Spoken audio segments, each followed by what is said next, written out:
sejak kebangkitan ulama bersama pengikut-pengikutnya istiqomah dan setia jaga akidah dan sunnah Rasulullah. Alhamdulillah segala puji baginya ulama bersama pengikut-pengikutnya istiqomah dan setia menjaga agama nusa dan bangsa.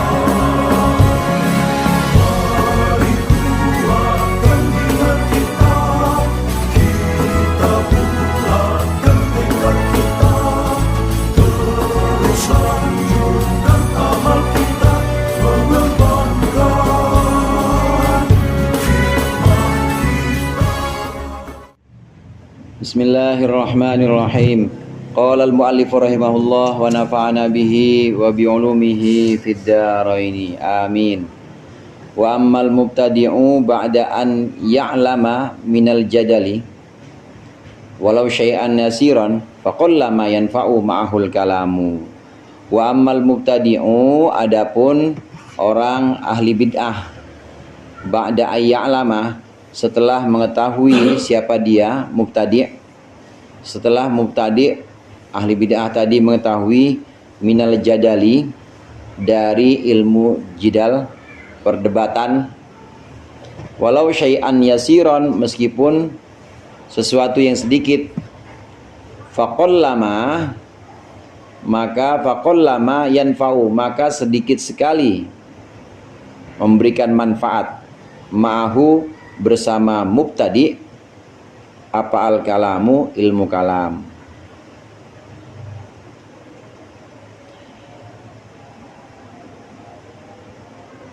Porsi untuk mempelajari ilmu-ilmu yang memang sifatnya fardu ain, seperti ilmu fikih, ini ada porsinya. Ada porsi yang sifatnya ini dasar, yang memang harus ada menengah, ada lanjutan.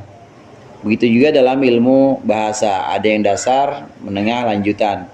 Dalam ilmu hadis juga begitu, dasar, menengah, lanjutan. Dasar biasanya kalau kita arba'in, ya arba'in Nawawi, yang 40 hadis itu dasar. Kemudian yang menengah mungkin kita belajar tentang mustalah hadis, atau mulai kita sahih yang dua, sahih Bukhari, sahih Muslim. Imam Bukhari pun begitu. Imam Bukhari pun Imam Ghazali pun menyebutkan belajarlah dua ini, Imam Bukhari dan Imam Muslim, sahihnya Bukhari, sahih Muslim. Kok nggak arba'in? Ya belum ada. Imam Nawawi kan zamannya setelah Imam Ghazali. Nah, adapun Imam Bukhari dengan Imam Muslim sebelum Imam Ghazali.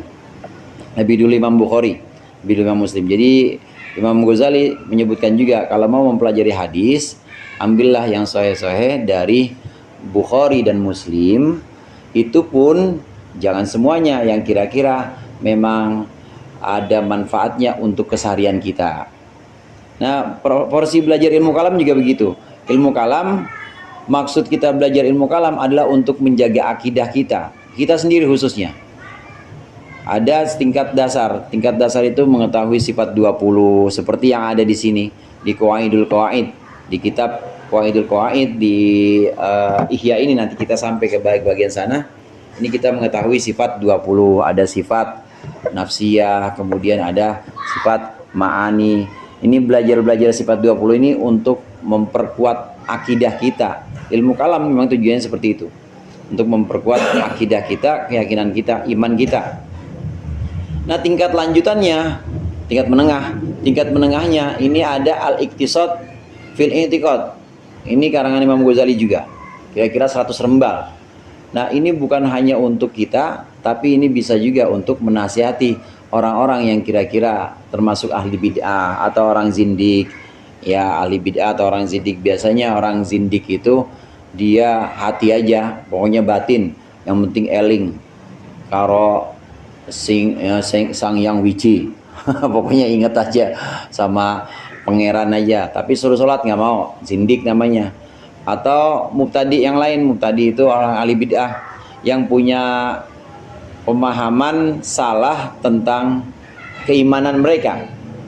Nah, bagaimana menasihati mereka? Menasihati mereka tidak cukup dengan ilmu kalam yang tingkat dasar, aqidatul awam nggak cukup, tapi harus belajar yang tingkat menengah. Di antaranya dalam kitab Al-Iqtisad fil I'tiqad ini, yang karangan Imam Ghazali juga.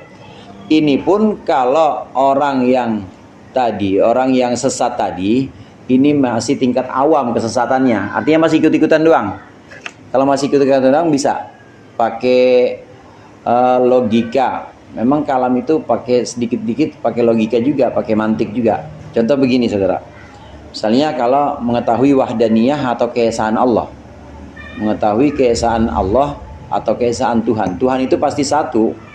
Kalau Tuhan dua berarti dia kerjasama. Yang namanya kerjasama itu berarti lemah. Tuhan itu pasti satu dan gak punya bagian. Kalau punya bagian itu berarti dia tersusun. Nah, yang namanya sesuatu sudah tersusun berarti antara susunan satu, antara bagian satu dengan bagian lain ini saling mengokohkan. Nah, berarti itu semuanya lemah. Karena untuk mencapai keutuhan yang satu itu dia harus tersusun.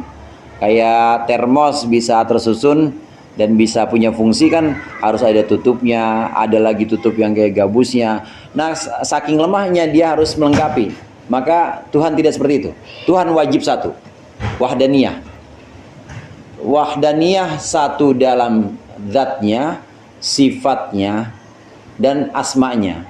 Satu dalam zatnya, dalam sifat, dan juga dalam asma yang kita kenal dengan nama-nama Allah. Kalau Allah punya sifat Ar-Rahim, punya sifat Rahman, punya sifat Muhaimin, ini semua satu sifatnya.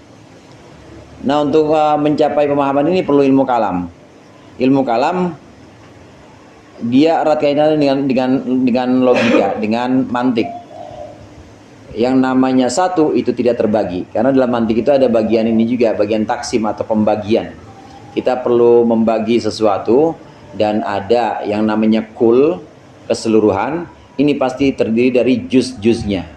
Nah, kita harus mengenal yang mana yang kul, mana yang juz. Nah, dalam tauhid ini juga sedikit-sedikit disinggung.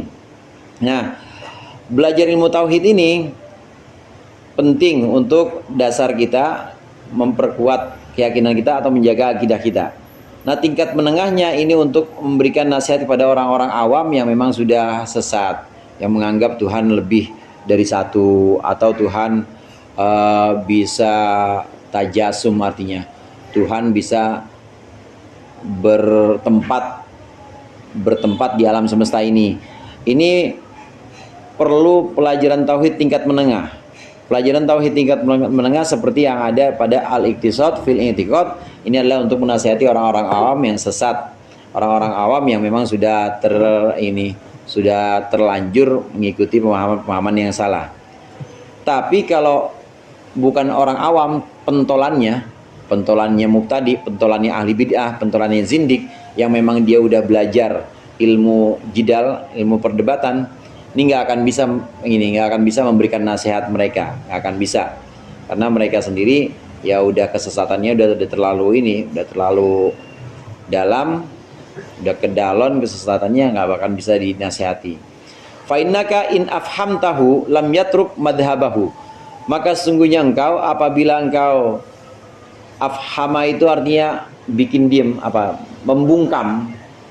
Afhamtahu, sesungguhnya engkau in afhamtahu, jika engkau membungkam dia mubtadi, membungkam si mubtadi, lam yatruk madhabahu, maka dia tidak akan meninggalkan pendapatnya. Wa hala bil kusuri ala nafsihi, dan dia mulai beralasan bil kusuri dengan kelemahan ala nafsihi pada dirinya. Wa qaddara, dan dia mengira-ngirakan anna inda ghairihi, bahwa sungguhnya pada selain dia ada jawaban ada jawaban apapun, wa huwa ajizun anhu, yang dia tidak bisa darinya, dari jawab tersebut. Orang yang udah mubtadi, yang sudah belajar, ya udah sering, jam terbangnya udah tinggi. Dia bukan cuma sesat tapi menyesatkan, muridnya udah banyak, disesatin sama dia. Kalau dikasih nasihat susah yang kayak begini. Kalaupun kita bisa membungkam dia dengan ilmu tauhid kita, pasti dia nggak akan pindah pada kesesatannya. Dia akan tetap pada kesesatannya, Dia cuma berandai-andai atau berangan-angan. Iya, saya nggak bisa jawab. Tapi pasti jawaban yang diberikan sama Ustadz Anu bisa mengungkap saya. Tapi kalau diserahin ke guru saya pasti salah semua itu pendapat. Tetap ini yang namanya lakon atau amalan yang sudah saya jalani udah benar nih. Walaupun saya bisa kalah debat sama Ustadz ini, tapi pasti ada jawaban-jawaban lain tentang reinkarnasi misalnya. Pokoknya bangsa-bangsa begitu tuh. Tentang panteisme atau bertempatnya Tuhan di alam semesta, itu pasti ada jawabannya. Meskipun bukan saya yang jawab, pasti ada jawaban buat Ustadz ini. Nggak apa-apa saya kalah, tapi saya nggak akan pindah dari pendapat saya. Tuh biasanya begitu, yang udah kedalon sesatnya. Wa innama anta mulbisun alaihi biquwwatil mujadalah. Dan engkau hanyalah merancukan atasnya biquwwatil mujadalati, dengan kekuatan mujadalah. Ya, kita hanya bisa mengalahkan dia dengan kekuatan mujadalah atau diskusi, perdebatan itu aja. Pada saat itu mungkin dia kalah dengan kekuatan atau kelihayan kita berargumen, tapi tetap tidak akan bisa mengembalikan dia ke jalan yang benar. Tetap tidak akan bisa membuat dia insaf, nggak akan bisa. Ini kalau sudah mubtadi atau sudah ini pentolannya ahli bid'ah yang udah banyak muridnya. Wa ammal ami idza sarafa 'anil haqqi binau'i jadalin. Adapun orang awam yang sesat, idza sarafa 'anil haqqi, ketika dia berpaling dari kebenaran, binau'i jadalin, dengan satu warna perdebatan, yumkinu, itu mungkinlah, ayyarudda ilaihi bimithlihi, dia akan kembali ilaihi kepadanya, akan kembali si ami tadi ilaihi kepada jadal, bimithlihi dengan semisalnya jadal. Qabla ayyashtadda at-ta'assubu, sebelum menjadi kuat apa ta'assubu, fanatik, lil ahwa'i, kepada hawa nafsu, maksudnya pada keinginan. Hawa nafsu itu bangsanya dengki, itu hawa. Kemudian hasud, dengki, takabur, ujub, bangga diri, maksudnya takabur, khianat, itu hawa semuanya itu. Kalau sudah fanatik, orang awam yang sesat, tapi dia sudah benar-benar kuat fanatismenya pada pendapatnya dia dengki kepada orang yang nasihatin, dia juga takabur, enggak menerima kebenaran, tetap juga itu susah juga kalau sudah benar-benar fanatik kesesatannya. Fa idza stadda ta'assubuhum wa qal ya'su minhum, maka ketika sudah menguat apa ta'assubuhum, fanatisme si ami atau orang-orang yang sesat, wa qal ya'su minhum, wa qa'a, maka akan terjadilah apa al-ya'su, putus asa, minhum, dari mereka. Takabur itu termasuk hawa nafsu. Apa itu takabur? Enggan menerima kebenaran, tapi kalau nasihatin mau didengar. Kalau dia nasihatin maunya didengar sama orang, kalau nggak didengar dia marah-marah. Tapi begitu dinasihatin sama orang dia nggak mau dengar, namanya takabur. Ini satu dari ahwa, satu dari hawa nafsu nih. Itu baru takabur doang, belum lagi kalau dengki, iri sama orang yang nasihatin. Jika ini sudah karatan hatinya, udah jadi noda dalam hati orang mubtadi, orang yang sesat ini, maka udah sulit. Wa qal ya'su minhum, artinya udah ini saja, udah putus asa lah kita untuk menasihati mereka, karena memang sudah terlalu, hatinya ini sudah terlalu berkarat untuk menerima nasihat-nasihatnya. Kalau dia masih bisa menerima nasihat, maka boleh kita menasihati. Tapi kalau enggak, mendingan ditinggalkan saja. Idit ta'assubu sababun yurassikhul aqaida fin nufusi, karena yang namanya fanatik itu ada sebuah sebab yurasikhu, yang menguatkan. Rasikh itu artinya mengokohkan, menancapkan. Yurasikhu, yang menancapkan al-aqaida fin nufusi, keyakinan-keyakinan fin nufusi, di dalam jiwa. Wa huwa min afati ulama isu, dan itu termasuk afat atau cobaan ulama su. Ulama su, ulama yang buruk. Ulama su di sini maksudnya adalah ulama, dia alim, dia punya ilmu kalam, dia akidahnya betul, tapi cara memberikan nasihat kepada orang-orang yang sesat salah. Karena dia salah caranya, orang yang sesat malah makin jauh sama Islam. Dia salah dalam menasihatinya. Nasihatin sih di depan umum. Nah, bikin orang-orang, bikin yang dinasihatinnya malu misalnya. Maka ini justru akan membuat orang yang sesat ini jauh dari pemahaman kita. Makin sesat dia. Kenapa makin sesat? Karena makin fanatik. Dia makin berpegang pada pendapatnya dan dia makin benci kepada yang memberikan nasihat. Meskipun itu ulama, meskipun itu orang alim, orang yang ahli debat dan juga ahli tauhid, memberikan nasihat, nasihatnya cara menasihatinya salah, maka ini justru akan membuat makin fanatik ini orang yang sesat, makin fanatik dengan kesesatannya. Jadi dibilangin kalau Tuhan itu ada, nasihatin sama orang ateis bilang Tuhan itu nggak ada. Ya alam semesta ini ya udah hancur aja begitu. Nah, dia memberikan nasihat kepada orang ateis, tapi caranya salah.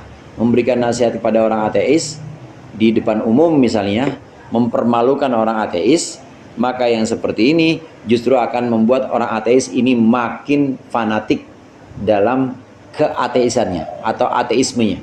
Makin fanatik dia. Disuruh beragama malah nggak mau. Kenapa? Ya orang beragama begitu, yang agama aja yang punya agama nggak ada akhlaknya, dia mempermalukan orang banyak kok. Ngapain saya ikut agama? Makin fanatik.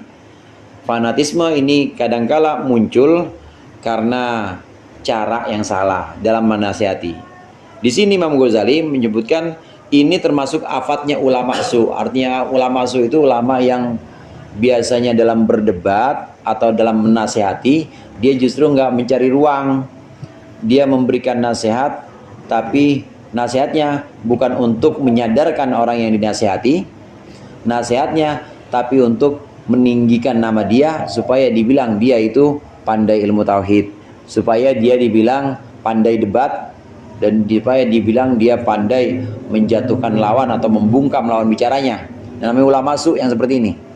Imam Ghazali menyebutkan min afati ulama isu. Ulama su inilah ulama su yang dia alim memang, tapi dalam memberikan nasihat sebenarnya bukan ingin menasihati dan bukan ingin menyadarkan orang yang dinasihati, tapi dia ingin namanya itu dikenal, masyhur, pandai debat, pandai membungkam orang. Nah, ulama seperti ini disebut Imam Ghazali ulama su karena semata-mata yang dia cari adalah popularitas.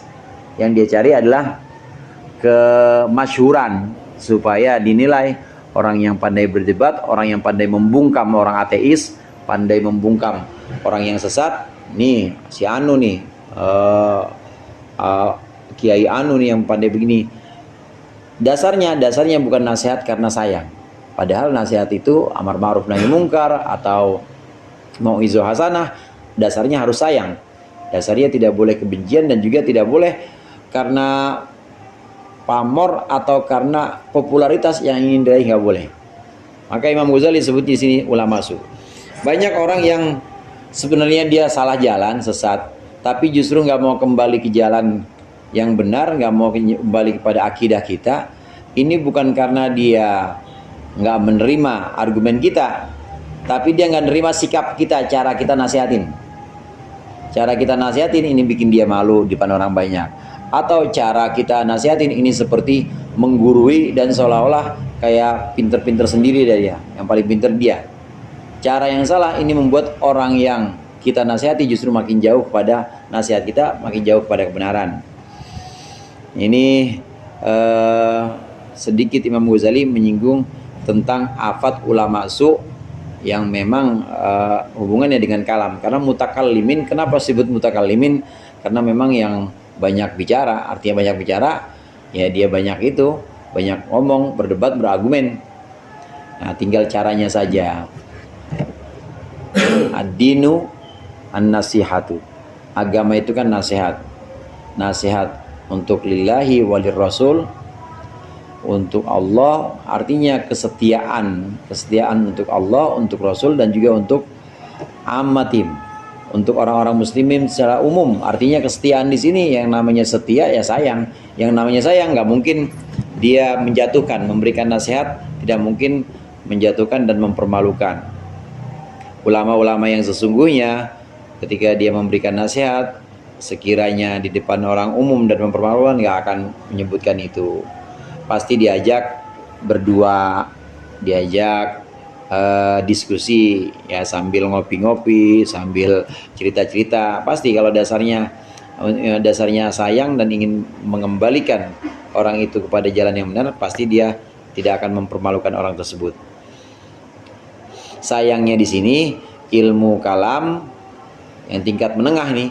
Nah, kalau sudah berdebat, kalau sudah digunakan untuk berdebat, untuk membungkam lawan, tapi kalau digunakan dengan cara yang bikin lawannya malu, ini justru malah orang yang salah akidahnya makin jauh dari akidah yang benar.